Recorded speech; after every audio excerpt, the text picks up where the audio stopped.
रात के अंधेरे में विशाल और मोहित अपनी बाइक से गांव की सुनसान सड़क पर तेजी से बढ़ रहे थे।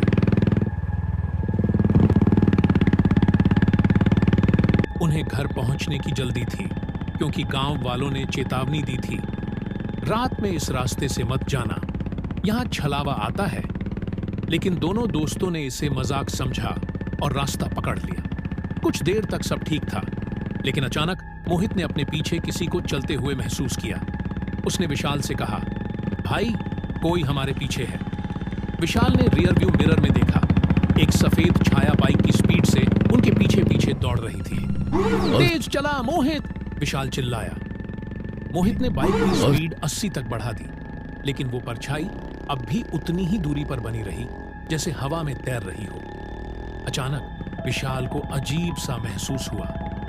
उसने धीरे से मोहित के कंधे पर हाथ रखा और बोला, भाई, तेरा चेहरा क्यों सफेद पड़ गया? मोहित ने कांपते हुए कहा, भाई, मैंने तो हेलमेट पहना हुआ है, तू मेरा चेहरा कैसे देख सकता है? विशाल के हाथों में ठंडा पसीना आ गया। उसने घबराकर पीछे देखा, अब बाइक पर सिर्फ वही था। मोहित गायब हो चुका था। तभी एक धीमी सर्द आवाज आई, अब तेरा नंबर है। अगली सुबह गांव के लोग उसी सड़क से गुजरे। सड़क किनारे एक टूटी हुई बाइक पड़ी थी, लेकिन न विशाल था न मोहित। बस सड़क पर खून के निशान और एक अजीब सी सफेद परछाई दूर जाती हुई दिखी।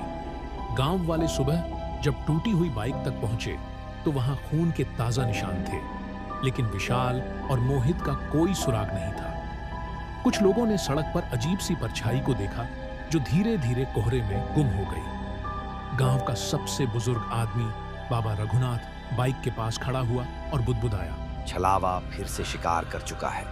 3 दिन बाद विशाल गांव के बाहर के एक पुराने कुएं के पास बेहोश पड़ा मिला। उसके कपड़े गंदे थे, शरीर पर अजीब निशान थे और आंखें डर से फटी हुई थी। जब उसे होश आया तो उसने बस एक ही बात कही, मोहित अभी भी वहां है।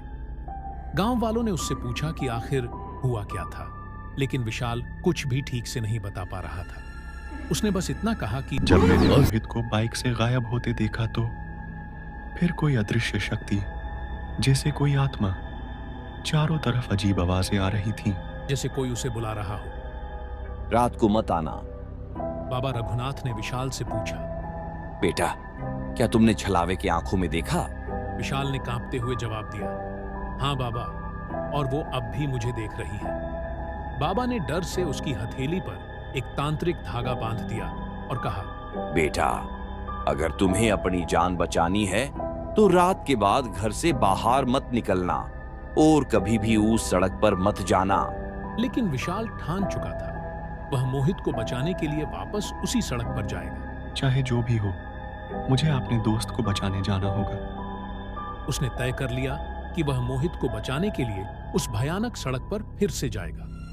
रात का अंधेरा घिर चुका था, हवा में अजीब सी ठंडक थी। गांव वाले उसे रोकने की कोशिश कर रहे थे, लेकिन विशाल ने किसी की नहीं सुनी। बाबा रघुनाथ ने आखिरी बार उसे चेतावनी दी, अगर उस रास्ते पर गया तो याद रखना, चलावे से नजरें मत मिलाना, वरना तेरा भी वही हश्र होगा जो मोहित का हुआ। विशाल ने सिर हिलाया और अपनी बाइक स्टार्ट कर दी। जैसे ही विशाल सुनसान सड़क पर पहुंचा, चारों ओर एक अजीब सा सन्नाटा था। दूर दूर तक सिर्फ पेड़ और घना अंधेरा था। अचानक हवा में किसी के चलने की हल्की सी आवाज आई। विशाल ने रियर व्यू मिरर में देखा, वही सफेद परछाई, फिर से उसी दूरी पर, जैसे बाइक की रफ्तार के साथ साथ दौड़ रही हो। लेकिन इस बार कुछ अलग था। परछाई धीरे धीरे पास आ रही थी। विशाल का दिल तेजी से धड़कने लगा।